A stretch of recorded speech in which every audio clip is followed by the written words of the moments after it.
په دې وروستیو کې د هېواد په مشرقي ولایتونو کې زلزله وسوه، خصوصا په کونړ ولایت کې درانه زیانونه واړول. خو د دې زلزلې په تعقیب موږ تاسې دوه حقایقو ته ډېر ښه متوجه شو. یو دا چې خپله افغانان هیوادوال له هغه بد حالت، ګډوډ حالت، تعصب، اختلاف، قومي، سمتي، تنظیمي، ژبني له ټولو نه راوتلی او د ټول افغانستان ټول ولایتونه، د ټولو ولایتو ځوانان، د ټولو ولایتو سرمایه‌داران هغه په دې غم کې له کونړ له زلزله ځپلو سره تاسې ولیدل چې شریک شو. په جوپو ځوانان ورغلو د خدمت لپاره. په میلیونونو ډالره مرستې خپلو افغانانو اعلان کړې.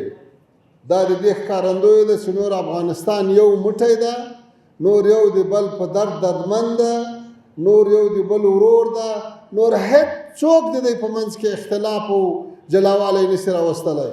الله تعالی د ټولو ته اجر ورکړي او الله تعالی د موږ تاسې له داسې مشکلاتو په آینده کې وساتي. دوم اړخ چې موږ تاسې ورته متوجه شو هغه دا ده چې د نړۍ له بېلابېلو برخو، له شرقه تر غربه، له شماله تر جنوبه، ټولو هیوادونو له افغانستان سره، د افغانستان له حکومت سره، د افغانستان له ولس سره نه تنها په دې درانه غم کې غم شریکي ښکاره کړه، بلکې عملاً یې مرستې راولېږلې.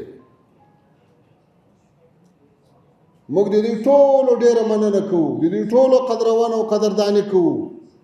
خو په دې باندې هم خوشحاله یو چې نن افغانستان د نړۍ د هیوادونو په نظر کې یو خاص مقام لري. نن په هر درد و غم کې ټوله نړۍ شریکه ده. دا د افغانستان د اسلامي امارت د مشرانو د ښه سیاست، د متوازن سیاست او د ښو اړیکو نتیجه ده چې نن د نړۍ ټول هیوادونه له تا سره په هر درد و غم کې شریکان دي. نن افغانستان د هیڅ کوم جنگي بلاک برخه نه ده. نن افغانستان د هیچا په خلاف له هیچا سره نه ده ولاړ. نن افغانستان د ټولو سره متوازن او مثبت اړیکې لري او همدغه نتیجه ده چې په هر درد و غم کې نړیوال هم را سره شریک دي. نو دا هر څه داخلي دغه حالات او دغه وحدت او دغه نظم او دغه د نظام قوت، د نظام هغه بهترینه کارکردګي چې په دې زلزله کې وړاندې کړه، دا هر څه مقتدا راښیي چې افغانستان اوس الحمدلله په پښو ولاړ ده. افغانستان اوس یو بهترین منظم حکومت لري او افغانستان له خپل ولس سره داسې متحد ده چې هر ادارې ته، هر کلي ته، هر کونج ته که طیاره ځي، که وزیر ځي، که بل مسؤل ځي، هغه یو له بل نه هیڅ تشویش نه لري. نه اسلحو ته ضرورت شته، نه ټانګو ته ضرورت شته، نه باډیګاټانو ته ضرورت شته. دا ټول ملت او حکومت لکه یو کور داسې ګرځېدلی ده. د اعتماد هغه فضا ده چې نن تاسې په کونړ کې ولیدله.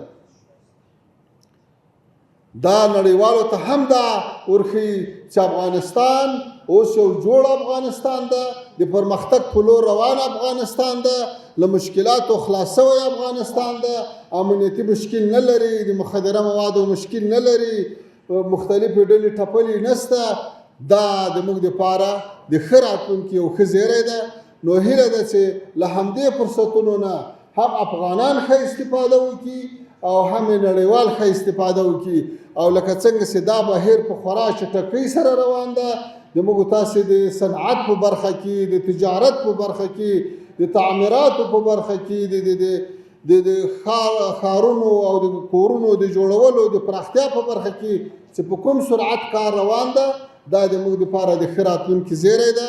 الله تعالی د موږ تاسو ته نورې خوښۍ او نورې کامیابۍ هم را نصیب کړي.